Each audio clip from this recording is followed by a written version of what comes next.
Dobro večer, dobar dan, dobro jutro. Što sam rekao da ću prvo? Čera di Cooper. Prošlo je skoro celo proleće, a ja nisam snimala favorites.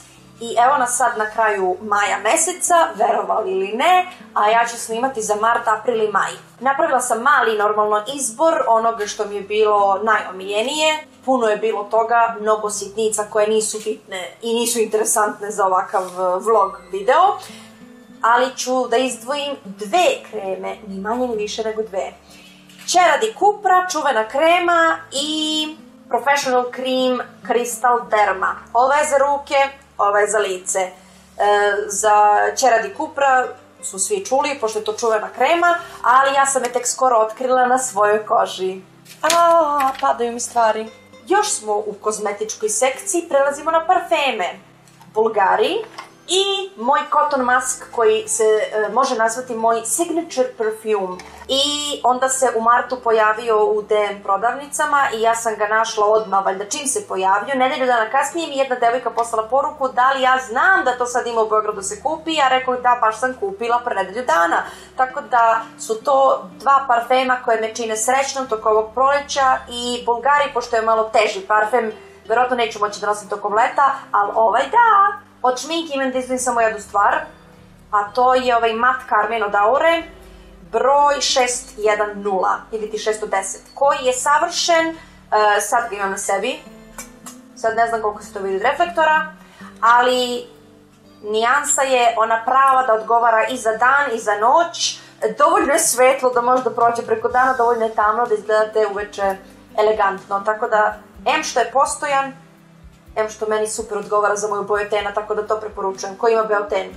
Mnogo me obradovalo što sam uspela da nađem na istom mestu prvo početkom marta ovaj novčanik koji je toliko zgodan i lagan i fin i ogledalce za tašnu koje super pasuje u onom mom malom neseseru koji i dalje koristim.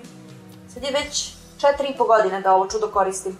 I to su sitnice koje život znači zato što svaki dan ih koristite i onda vas svaki dan raduju. Kako je dobro što nemam bubicu na sebi. Pomislila sam sad, ako pomerim ogrlicu, bubica će da... Nisam na snimanju emisije napolju, ja sam na snimanju svog vloga. Ogrlica koju do sad ovako nisam imala, a gledala sam od detinjstva slične stvari i uvek sam razmišljala kako je to dobro, trebalo bi ja i nikad nisam našla. I sad sam našla skoro.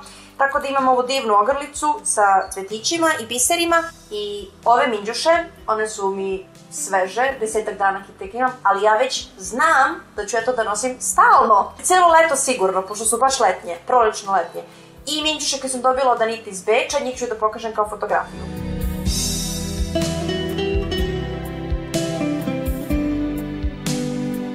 Mnogo dobre muzike se skupilo, razni spotovi, dodele nagrada, ja inače pratim sve svetske dodele nagrada, tako da i Billboard Awards i ostale stvari koje su bile pre toga, čovek otkrije svašta novo.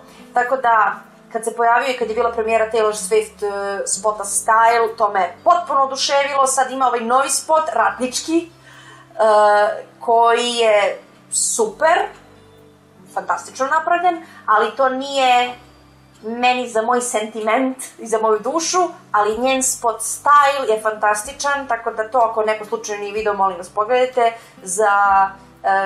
za romantične duše i za ljude koji vole dobre te kao efekte od prirodnih stvari. Jer meni nije velika senzacija kada vidim sve te kompjuterske efekte kao, mislim, Taylor Swift pada kroz prozor, pa onda kadar iz njene vizure kako ona pada, a Selena Gomez je ostala gore. To je sve vrlo fascinantno kako je to urađeno i dobra ideja, ali meni nije to to. A u style spotu Taylor Swift ima efekte koji su prirodni, a to je da imaš u razbijenom ogledalu u parčićima, pa imaš oči od njega u jednom staklu se vide, a njena usta se vide u drugom staklu. Takve stvari koje su kao prirodni efekti, to mene više očarava. Eto jednog malog detalja. One Direction grupa, za koju svi znamo i popeli su se mnogima na glavu.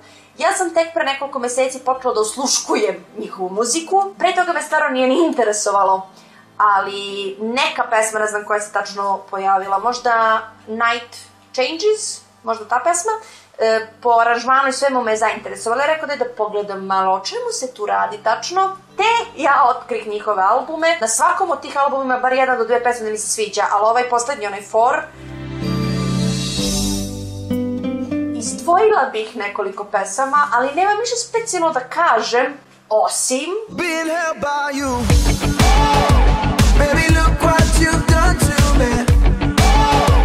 Baby, look what you've done now. Baby, I'll never leave if you keep holding me this way.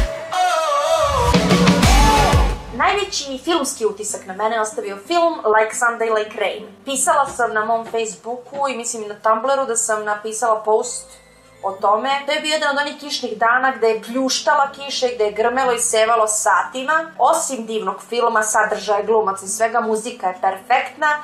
Tako da svima koji vole malo laganije filmove, koji imaju dobru priču, odlične glumce, preporučujem taj film Like Sunday, Like Rain. Od kada je bila premijera Boljeg života 87. Gledali smo Anita ja to premijerno sa mojom bakom, ponekad su gledali moji roditelji s nama, išla sam u bioskop kad je bio onaj film, 80, koja, na primjer, 8.